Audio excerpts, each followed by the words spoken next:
One of the most powerful things you can do as a candidate is ask great questions. It demonstrates interest, it shows that you did research, and it helps you gain additional information in the interview process. And it's no different with JP Morgan Chase. In today's video, I'm going to give you 6 powerful interview questions that you can ask at the end of your interview with JP Morgan Chase to stand out as a great candidate and also gain additional information. Now, this is video 4 of a 5-part series. If this is the first video you were seeing, make sure you go to the playlist and watch the rest of the videos. And at the very end of this one, I will tee up the last and final video so you can seamlessly go straight to the next video. All right, let's get started. Now, the first question is, what does this person need to accomplish in the first 12 months of being employed in order for you to consider this hire to be a success? Now, this is a great question because it shows you're very forward thinking. It also is going to glean some amazing information. One, what are the expectations for this role? And once you know those, are those realistic? Do you feel good about achieving those? Have they even thought about them? This is a great question because it's highly strategic, it's highly forward thinking, and the information you're going to get from the hiring manager is going to be awesome. Now, the next question is, what do you consider to be the most challenging aspect of this role? I love this question because hiring managers don't get it a lot.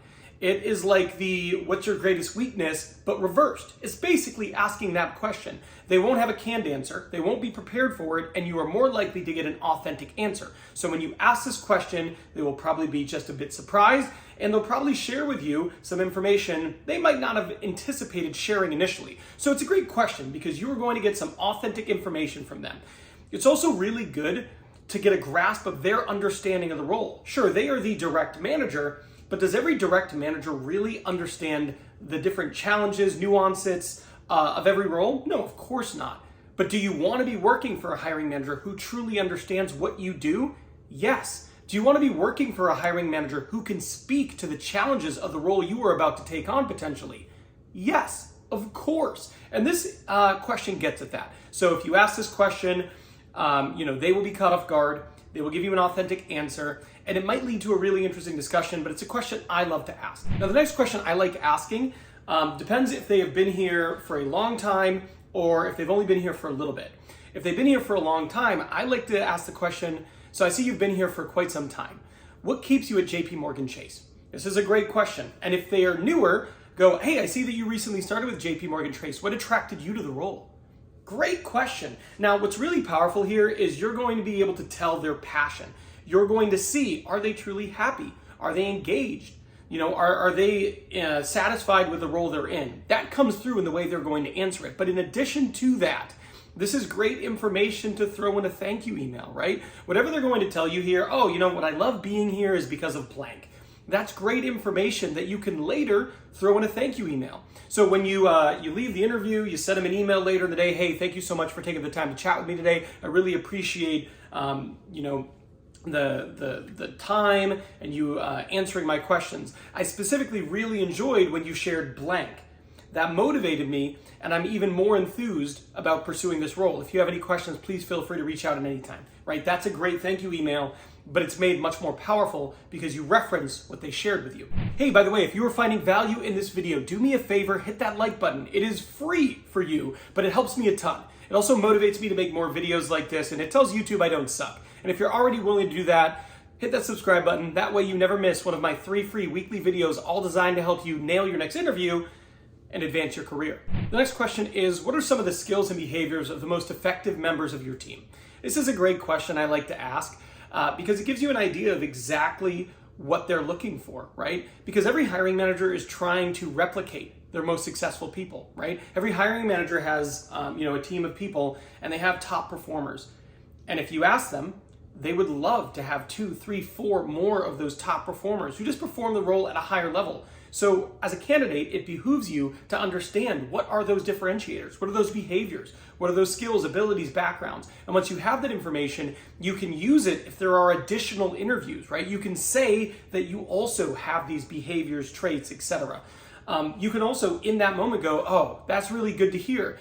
I have found that I'm also blank, and it's one of the things that have benefited me in my career because of blank, right? You can find a way to incorporate their answer into the way you describe your past roles and the behavior you exemplify in those roles. So, great question. Really interesting to hear their perspective on this. You'll get great information. Another question I like to ask, especially in a strategic role, is can you tell me about the different strategic initiatives you have planned out for your team over the next 12 to 18 months? I always want to work for a forward-thinking leader, a leader who is planning ahead and not being reactive. So asking a question like this to the right manager is going to be really exciting because they're going to get to walk you through their vision. That is an exciting thing for a person who is planning. And if they don't have a good answer here and they're like, that's a good question, you might want to consider, are you interested in working for that person? It depends how important that is to you. But for me, I'm a planner. I like to think strategically.